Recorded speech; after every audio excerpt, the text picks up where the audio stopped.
Hello guys, स्वागत छ नयाँ भिडियोमा। आज चाहिँ सन्डे यता अनि यसो काम खोज्न चाहिँ खासमा चाहिँ काम खोज्छु भनेर बाहिर निस्किया हो, यस्तो सिबी बाँडौँला भनेर। तर ठ्याक्कै अब त्यहाँ जाने बेला चाहिँ एउटा इन्फर्मेटिभ भिडियो हैन, नेपालबाट आउनु नि धेरै हुनुहुन्छ नि त आजभोलि न्युजिल्यान्ड। अब त्यो न्युजिल्यान्ड आउन खोज्नु भइरहेको मान्छेहरूको लागि अनि इनफ्याक्ट अस्ति टिकटकमा पनि मलाई मेसेज आएको, धेरै मान्छेहरू कन्फ्युज हुनुहुन्छ कन्सल्टेन्सीले भन्या गर्ने कि अब अरूले भन्या गर्ने, ग्रुपमा भएकोहरू अन्तै भन्छन्। एउटा कन्सल्टेन्सीदेखि अर्को कन्सल्टेन्सी जाने बेला पनि तिनीहरू सबै कुरा डिफ्रेन्ट भन्न थाल्छन् क्या। अनि त्यसपछि सबलाई कन्फ्युजन हुन्छ अनि अब कसको हेल्प लिने त भनेर सोच्नु भइरहेको हुन्छ। अनि यस्तो बेलामा चाहिँ अब म आफू यता आएको पनि लाइक 1 मन्थ हुन लाग्यो अनि आफूले गरेको प्रोसेस अनि त्यसपछि यता आएपछि कस्तो कस्तो भयो त्यो सबैको नलेज भएको छ नि त। त्यही भएर अब आउन नखोज्ने मान्छेहरूलाई सजिलो होस् भनेर आज यो भिडियो बनाइदिरहेको छु म। फर्स्ट थिङ फर्स्ट हैन, अब एउटा कन्सल्टेन्सी कुनै राम्रो कुनै नराम्रो भन्ने हुँदैन। आफूले खोज्ने एउटा कन्सल्टेन्सी अनि डकुमेन्टेसनको पार्टमा हेल्प गर्छ उनीहरूले, नगर्ने हैन। जस्ट के हेल्प गर्छ भन्दा यो डकुमेन्ट बनाऊ, यसरी यसरी बनाउँदा ठिक हुन्छ भनेर भन्छ। तर डकुमेन्ट बनाउनु पर्ने भने चाहिँ आफूले हो क्या। अब डकुमेन्टहरू बनाउँदा आफ्नो 100% इफोर्ट दिनुपर्छ हैन। मेन के छ भन्दा आजभोलि अरू पार्टमा भन्दा पनि एउटा लोन चाहिँ मोस्ट इम्पोर्टेन्ट कुरा। अनि त्यसपछि इफ तिमीहरूको ग्याप छ भनेपछि अनि ग्यापमा चाहिँ के गर्यो भनेर चाहिँ देखाउन सक्नुपर्छ। अब बाँकी कुरा रह्यो कुन कन्सल्टेन्सी चुज गर्ने के गर्ने, त्यो चाहिँ म सजेस्ट गर्न सक्दैन किनकि अब आफ्नो आफ्नो चोइस हो। अब मेरो भिसाको कन्सल्टेन्सीबाट गर्छु भनेपछि मैले हजुरलाई सजेस्ट गर्यो, तर अब हजुरको भिसा आएन भनेपछि अनि लास्टमा ल उसले सजेस्ट गरेको थियो अनि भिसा चाहिँ आएन भन्नुहुन्छ। त्योभन्दा पनि अब आफ्नो मेहनत गर्नुहोस्। अनि कन्सल्टेन्सी कुनै पनि राम्रो नराम्रो चाहिँ छैन। अब हजुरहरूलाई मैले कहाँदेखि गरेँ भन्ने जान्ने क्युरियोसिटी छ भने चाहिँ मेरो कन्सल्टेन्सीको नाम चाहिँ स्टडी लाइन इन्टरनेसनल हो। अनि फर्स्टमा त अब हजुरहरूले यता आउने प्रोसेस गर्न चाहनुहुन्छ भने सुरुमा चाहिँ अफर लेटर जुनबाट निकाल्नुहुन्छ। अब पढाइ भने यहाँ आफूले गर्ने कुरा हो। यस्तो यो युनिभर्सिटीमा जाँदा राम्रो, महँगो युनिभर्सिटीले राम्रो पढाउँछ, सस्तोले पढाउँदैन, यस्तो भन्नुभन्दा पनि आफूलाई कुन चाहिँ अफोर्डेबल छ, कुनमा चाहिँ हजुरहरूले आफूले पढेर, तर अब फ्यामिलीले फी त फ्यामिलीले नै तिर्ने हो नि त। मेनली चाहिँ आफूले सुरुमा फी तिर्दा चाहिँ सस्तो हेर्ने क्या। अफोर्डेबल कलेज हेर्नुभयो भने फर्स्ट इयरको फी तिर्नलाई लोनबाट अनि हजुरको फ्यामिलीलाई पनि सजिलो हुन्छ। फर्स्ट इयरको फी त उनीहरूले तिर्छ, बट अब त्यो लोन चाहिँ फेरि ब्याज तिरिराख्नुपर्छ नि त। त्यही भएर पनि एउटा एफोर्डेबल खोज्ने अनि त्यसपछि त्यसको फी 1 इयरको तिर्ने। अनि पछि आफूलाई पनि फी सस्तो भयो भने यता धेरै गाह्रो हुँदैन अनि फी बनाउन सकिन्छ आफूले। अनि कलेज खोज्ने बेला चाहिँ आफै रिसर्च गर्नु होला। कन्सल्टेन्सीले भनेको भन्दा पनि आफूलाई जुनमा इन्ट्रेस्ट लाग्छ अनि जुन कोर्समा इन्ट्रेस्ट लाग्छ त्यो। अनि कोर्सको चाहिँ मेन के हुन्छ भने सेम नेमको कोर्स हुन्छ तर पढाइ चाहिँ डिफ्रेन्ट हुन्छ, मेजरहरू फरक हुन्छ। एउटा कलेजले एउटा कुरा पढाउँछ, एउटाले अर्को पढाउँछ। आफूले त्यो कोर्सभित्र पनि सब्जेक्टहरू कस्तो छन्, आफूलाई चाहेको सब्जेक्टहरू छ कि छैन, त्यो हेरेर चाहिँ कलेज चुज गर्नु होला। अनि कलेज चुज गर्दा अर्को हेर्नुपर्ने कुरा भने चाहिँ सेड्युल। अब कुनै कलेज चाहिँ 5 दिन लाग्छ हप्तामा, कुनै चाहिँ 4 दिन, त्यस्तै हुन्छ। अब 5 दिन कलेज लाग्यो अनि यता चाहिँ स्याटरडे र सन्डे चाहिँ विकेन्डमा बिदा हुन्छ। अब त्योमा बिदा भयो अनि 5 दिन कलेज लाग्यो भने चाहिँ हजुरहरूलाई जब गर्न गाह्रो हुन्छ। सेड्युल मिलेन भनेर हटाइदिन्छ, पाएको जबमा पनि जान मिल्दैन। अनि त्यसपछि मान्छेहरूलाई लास्टै तनाव हुन्छ। त्यही भएर आफ्नो कलेजको सेड्युल पनि हेर्नु होला। मोस्टली कलेजहरूले चाहिँ अब कलेज चाहिँ यस्तो खोज्नु जसमा अब 20 आवर चाहिँ कम्पल्सन छ नि त यता पढ्नको लागि। 20 आवर कलेज एटेन्ड नै गर्नुपर्छ। त्यसैले अब कुनै कलेजले 3 दिन मात्र लगाउँछ क्या। 3 दिन ठ्याक्क 7 आवर गरेर 21 आवर बनाउँछ क्या। त्यस्तो कलेज चुज गर्नुभयो भने चाहिँ बेनिफिट हुन्छ। अनि पार्ट टाइम जब गर्नुमा पनि हेल्प हुनेको त्यो चाहिँ।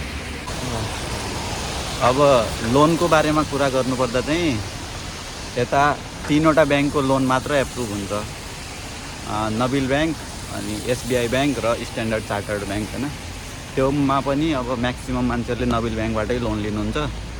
अनि लोन त्यहीँबाट लिनु होला। लोन लिने बेला चाहिँ अब कन्सल्टेन्सीले भन्छ भन्न त अब हजुरलाई कति लिनु भनेर, त्यही पनि ठ्याक्क 3 इयरको फी अनि लिभिङ एक्सपेन्सेसहरू सबै जोडेर अब कोर्सको फी कति छ त्यही अनुसारले लिनुपर्ने हुन्छ। अनि एनुअल इन्कमको कुरामा चाहिँ प्यारेन्ट्सको नै देखाउनु होला सकेसम्म चाहिँ, हाउस रेन्ट, ल्यान्ड लिज, अनि मम्मीको इन्कम, बुवाको इन्कम, त्यसरी देखाउनु भयो भने चाहिँ फाइदा हुन्छ। अब इफ अरूको देखाउनु चाहनुहुन्छ भने चाहिँ ग्रान्ड मदर, ग्रान्ड फादरको देखाउनु मिल्छ। अब मैले चाहिँ मदर र फादरको मात्र देखाएको थिएँ।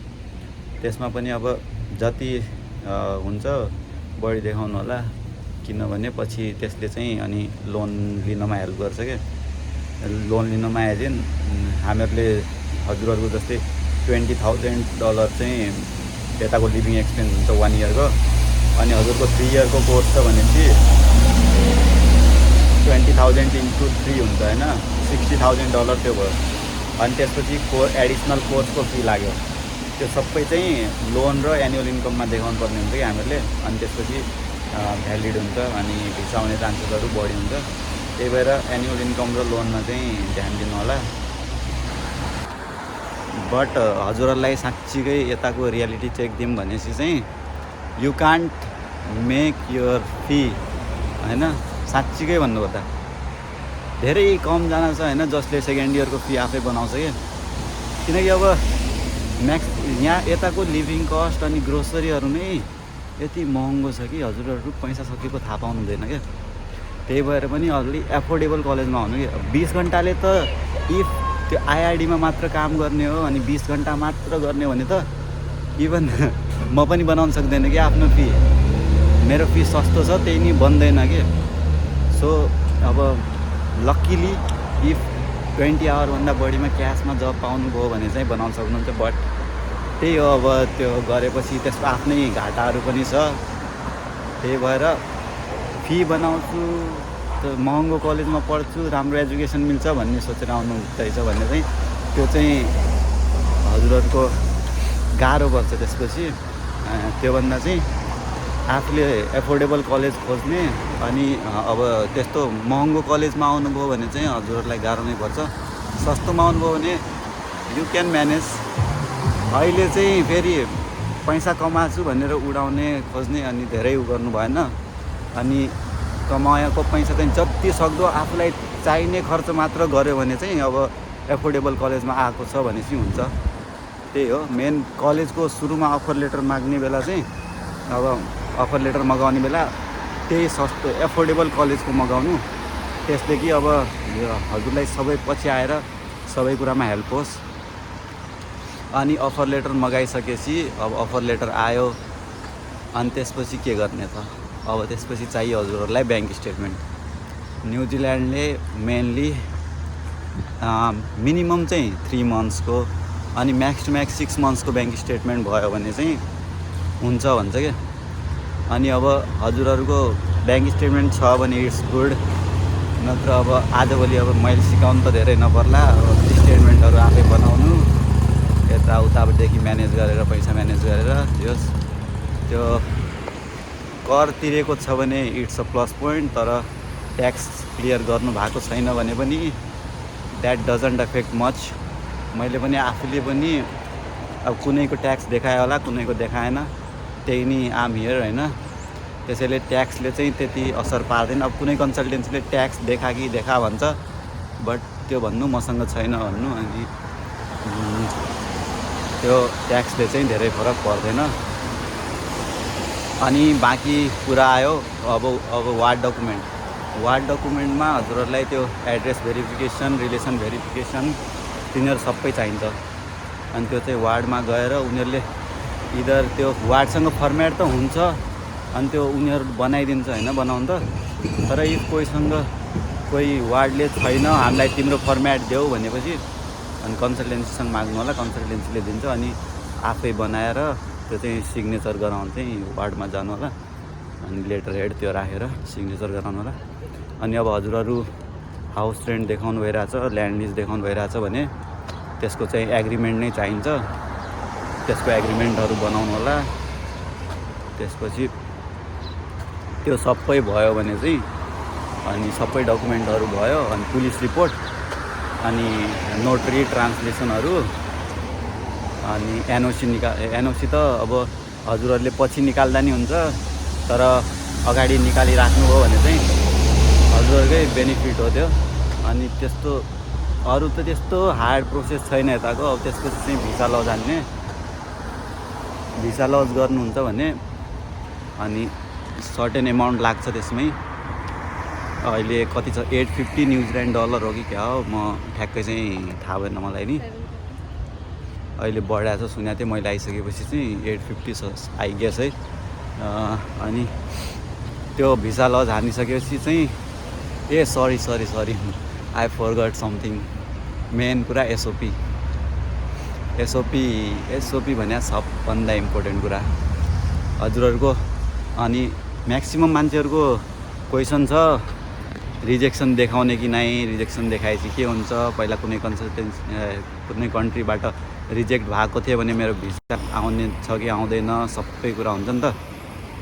अब साँच्ची भन्नुपर्दा मेरो नि 2टा रिजेक्सन थियो सुरुमै, अनि मैले एसओपीमा चाहिँ मेन्सन गरेकै थियो रिजेक्सन छ भनेर।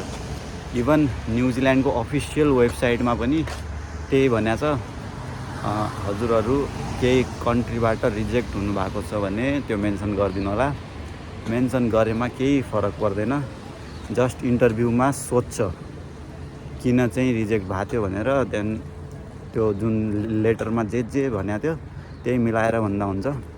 अनि एसओपी लेखेर मजाले एप्लाई हानेपछि अनि इन्टरभ्यू प्रिपेरेसन गर्नु। मोस्टली त अब उसरी इन्टरभ्यू हुने भने इफ ग्याप छ भने अनि त्यसपछि रिजेक्सन छ भने इन्टरभ्यू हुन्छ, नत्र त्यस्तो खासै इन्टरभ्यू नभई पनि भिसा आएको छ त्यो क्लियरली भन्न सकिँदैन। तर अब हजुरको अडियो कल इन्टरभ्यू पनि आउन सक्छ, भिडियो कल पनि आउन सक्छ, इन्टरभ्यू नभइकन भिसा पनि आउन सक्छ। अनि भिडियो कल इन्टरभ्यू आउँछ भने चाहिँ हजुरलाई 2 दिन अगाडि मेल आउँछ अनि भिडियो कल इन्टरभ्यू छ तेरो यो अफिसर हो भन्दै, अनि त्यसपछि हजुर प्रिपेयर गर्न सक्नुहुन्छ।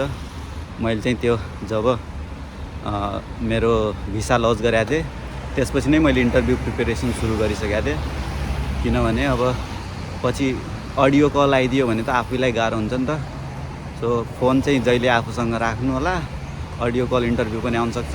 अडियो कल इन्टरभ्यू आयो भने चाहिँ उठाएर अनि त्यसपछि उसले यस्तो इमिग्रेसनबाट कल गरिरहेको छु यस्तो भन्छ, अनि आइदर यु क्यान से म अहिले एकछिन बाहिर छु, यो यस्तो काममा छु, म पछितिर गर्नु होला भन्न सक्नुहुन्छ।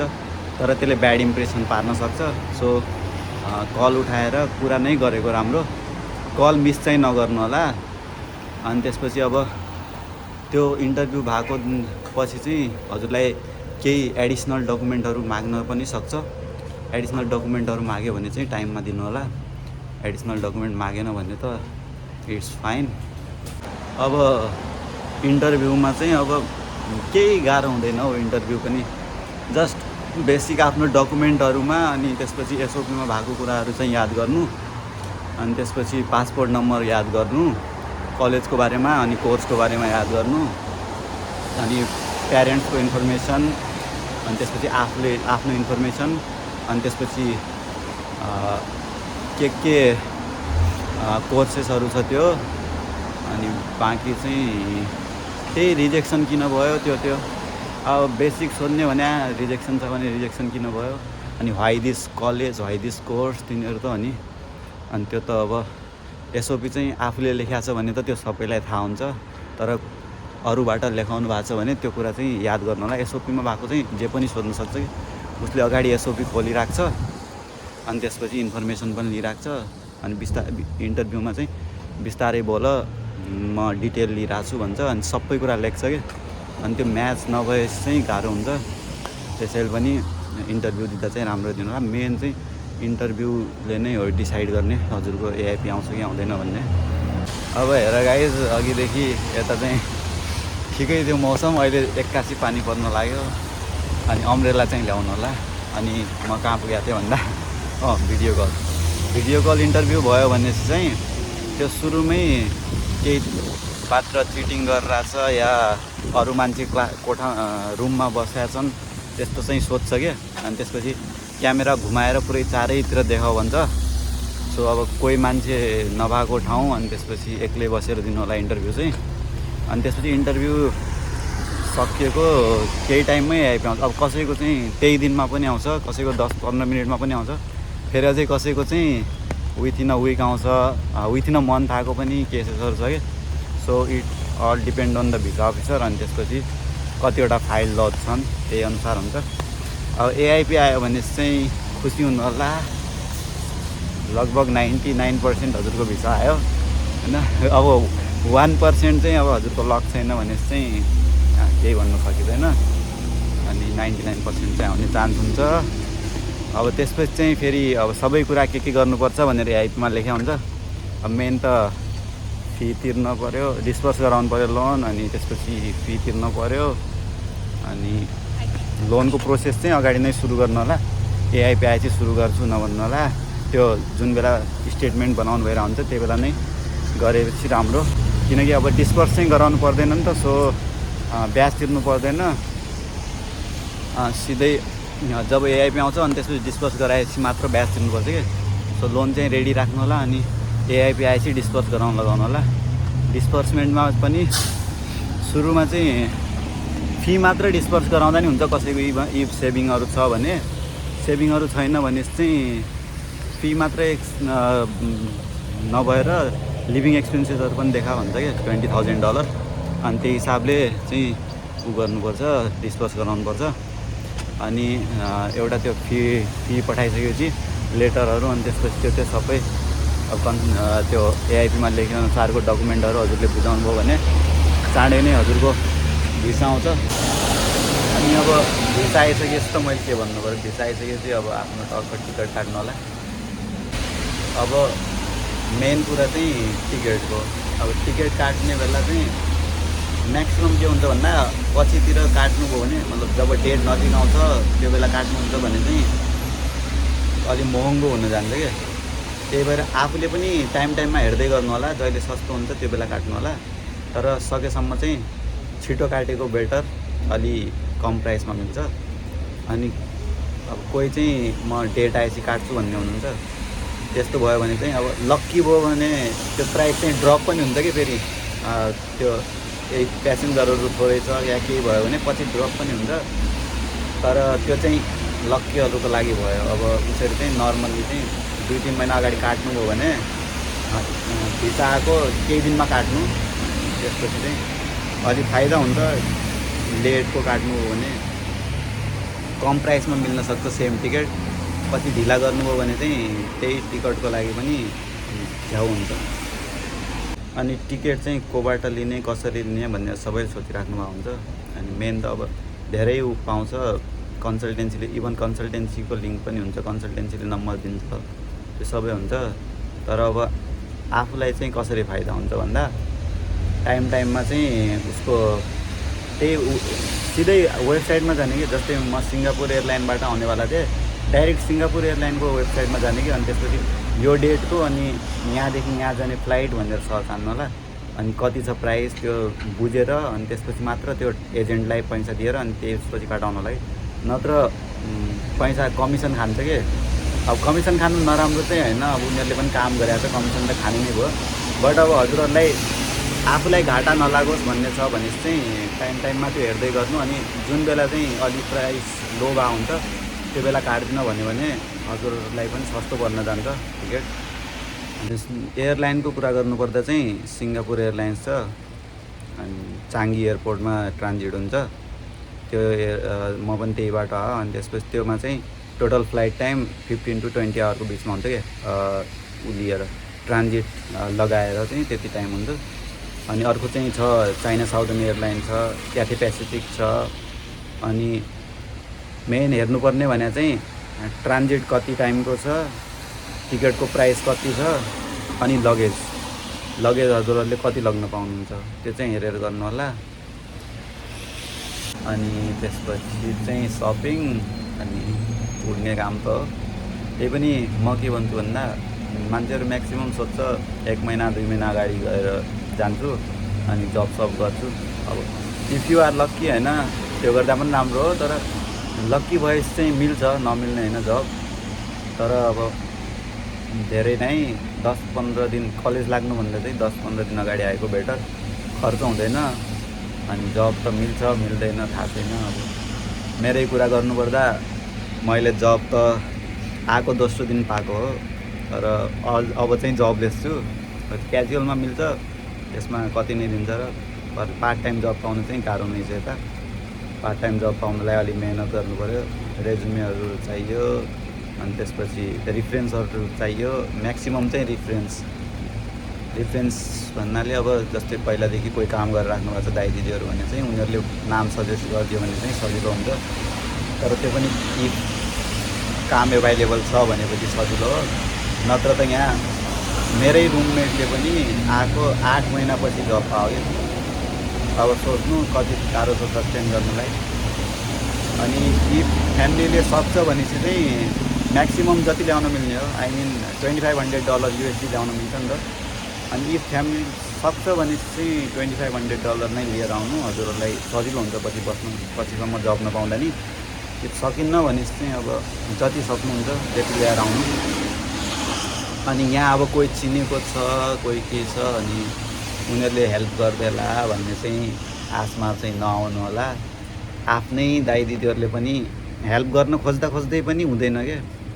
अब उनीहरूले हेल्प गर्न सक्ने भने अब सँगै बसाउन सक्लान्, बट त्यो पनि हुँदैन, किनभने उनीहरू पहिल्यै आफू अरूसँग मिलेर बसेका हुन्छन्। अनि त्यसपछि मेरो भाइ दाइ आउँदैछ अनि त निक्लेर जा भन्न पनि भएन। सो त्यो पनि गाह्रो हुन्छ। अब यता भएको मान्छेले हेल्प गर्न सक्ने भने त्यही एयरपोर्टमा पिकअप अनि रुम खोजिदिनमा, अनि म्याक्स टु म्याक्स अब काहीँ लक्की हुनुभयो भने जब पनि खोज्नु मिल्छ होइन। त्यही पनि अब आफ्नो दममा केही गर्छु भनेर आउने यता आएपछि चाहिँ सुरुमा आउनुभन्दा अगाडि चाहिँ मैले पनि धेरै भिडियो हेरेँ युट्युबतिर कस्तो छ के छ न्युजिल्यान्ड भनेर। तर अहिले यहाँ आएर 1 महिना भयो नि त, त्यसपछि अब त्यो रियालिटी थाहा भइरहेको छ कि त्यो भिडियोहरूको सबैले राम्रो एस्पेक्ट मात्र देखाइरहेको छ होइन। अब तर सोचेभन्दा धेरै गाह्रो छ यता साँच्चीकै भन्नुपर्दा। न जब मिलेको छ आजभोलि त, विन्टर चलेर पनि हो। अनि जब मार्केट त्यस्तै छ, एक्सपेन्सेसहरू त्यस्तै हुन्छ। अनि विश्वास चाहिँ मेन कुरा चाहिँ विश्वास कसैको पनि नगर्नु। जो भए पनि आफ्नो साथी होस् भाइ होस् जसको पनि विश्वास चाहिँ कसैको नगर्नु होला। अब कोही राम्रो पनि हुन्छन्, सबै नराम्रो हुन्छन् भने होइन मैले। त्यही पनि आफूले बुझ्नुपर्छ कि कसको विश्वास गर्ने, कसलाई कुन लेभलमा राख्ने भन्ने चाहिँ आफूले थाहा पाउनुपर्छ। डिमोटिभेट गर्न खोजे होइन, नआउन भन्नु खोजे होइन। आफ्नो फ्युचर हेर्नुहुन्छ भने चाहिँ फ्युचर हेरेर आउनुहोस्, PR चाहिन्छ भने आउनुहोस्, तर 6 पोइन्ट PR सोचेर चाहिँ नआउनुहोस्, किनभने त्यो गर्न धेरै गाह्रो छ। अब हजुरहरू पढ्नुहुन्छ मजाले, पछि काम गर्दा आफ्नो फिल्डमा काम पाइन्छ कि पाइँदैन, काम पाए पनि अब सोचे जस्तो स्यालेरी मिल्छ मिल्दैन, अनि त्यसपछि PR मिल्छ मिल्दैन, त्यो चाहिँ पछिको कुरा भयो। त्यो सोचेर चाहिँ नआउनुहोस्। अनि लाइफ स्टेबल बनाउनु छ। अब नेपालमा अब यहाँ कमाएको पैसाले चाहिँ नेपाल पठाएपछि नै धेरै हुन्छ, तर यहाँ त आफूलाई सस्टेन गर्न पनि गाह्रो छ। आफू सस्टेन हुन्छ अनि फ्युचरमा चाहिँ पछि अब नेपाल पठाएपछि चाहिँ पैसा देखिन्छ, त्यो सजिलो हो। अनि कसैले मतलब धेरै मान्छेहरूले सजेस्ट गर्दैन यो, तर म चाहिँ के सजेस्ट गर्छु भन्दा यहाँ हजुरले जति इयरको फी तिरेर आउनुहुन्छ नि त्यही अनुसारले भिसा मिल्छ। 1 इयरको फी तिर्नुभयो 1 इयरकै भिसा मिल्छ, 2 को तिर्नुभयो 2 कै मिल्छ, 3 को तिर्नुभयो 3 इयरकै भिसा मिल्छ क्या। अनि त्यसपछि चाहिँ म चाहिँ के सजेस्ट गर्छु भने बेसिक कोर्स हेर्नुहोस्, 14-15 लाख पढ्ने कलेजहरू पनि मिल्छ। अनि इयरली त्यति पढ्ने छ भने चाहिँ 3 इयरकै फी तिरेर आउनुहोस् क्या। अनि त्यो लोनको झन्झट भिसा एड गर्नुको झन्झट हुँदैन हजुरहरूलाई पनि। अनि यहाँको कमाएको पैसाले मजाले ब्याज तिर्ने, इफ पैसा छ भने चाहिँ फेरि पुरै लोन तिर्दिँदा नि भयो आइपुगेको टाइममा। त्यो गर्दा चाहिँ बेटर हुन्छ जस्तो लाग्छ मलाई चाहिँ पहिला थाहा थिएन, नत्र म पुरै क्लियरकै तिरेर आउँथेँ होला। अब चाहिँ थाहा भइरहेको छ बिस्तारै सबै कुराहरू। अनि अब सुरुमा आउने बेला चाहिँ हजुरहरूलाई पनि एक्सपेक्टेसन भर्सेस रियालिटी नै लाग्छ होला यता आउँदा। मतलब जुनै ठाउँ जाँदा पनि नेपालदेखि अब बाहिर जाँदा चाहिँ त्यस्तै हो, भन्ने मान्छेहरूले राम्रो देखाउँछ, राम्रो भन्छ, अनि मान्छेको एक्सपेक्टेसन नै हाई हुन्छ क्या। अनि जब यहाँ आउनुहुन्छ त्यसपछि देख्नुहुन्छ त्यो सोसियल मिडिया भर्सेस रियल लाइफमा चाहिँ लास्ट फरक हुन्छ। अनि त्यही भएर धेरै एक्सपेक्टेसन बढाएर चाहिँ नआउनु। बेसिक अब आफूले गर्छु, आफूले कमाउँछु, आफूले बाँच्छु भन्ने उसमा आउनुहोस्। अब एज ओभरअल न्युजिल्यान्डको कुरा गर्नुपर्दा चाहिँ रियल्ली होइन, घुम्नको लागि अनि ट्राभलको लागि चाहिँ लास्ट राम्रो ठाउँ छ। यता चाहिँ ठाउँमा हजुरहरूले राम्रो ठाउँहरू भेट्टाउनुहुन्छ कि घुम्नलाई। तर अब त्यही हो, नेपालदेखि आउनुहुन्छ, अब स्टुडेन्ट हो, पैसा हुँदैन, घुम्ने कसरी? घुम्नलाई जब चाहियो। जब चाहिँ पाउनै गाह्रो भएपछि अनि कहिले कमाउने, कहिले फी तिर्ने, कहिले घुम्ने, त्यही हो। घुम्ने प्लानमा त अब ठाउँ चाहिँ राम्रो छ, तर रियालिटीमा भन्नुपर्दा अब पैसा हुँदैन। त्यहाँदेखि पनि कति मगाउने, त्यहाँदेखि मगाएपछि 1 लाखको पनि यहाँ समथिङ $1000 त्यति नै हुन्छ होला। अनि त्यो हुँदाखेरि चाहिँ आफैले काम गर्न अनि घर आएर खाना बनाएर खान अनि कलेज जानुमा ठिक्क हुन्छ कि दिन कति बेला टाइम गयो थाहा नै हुन्न।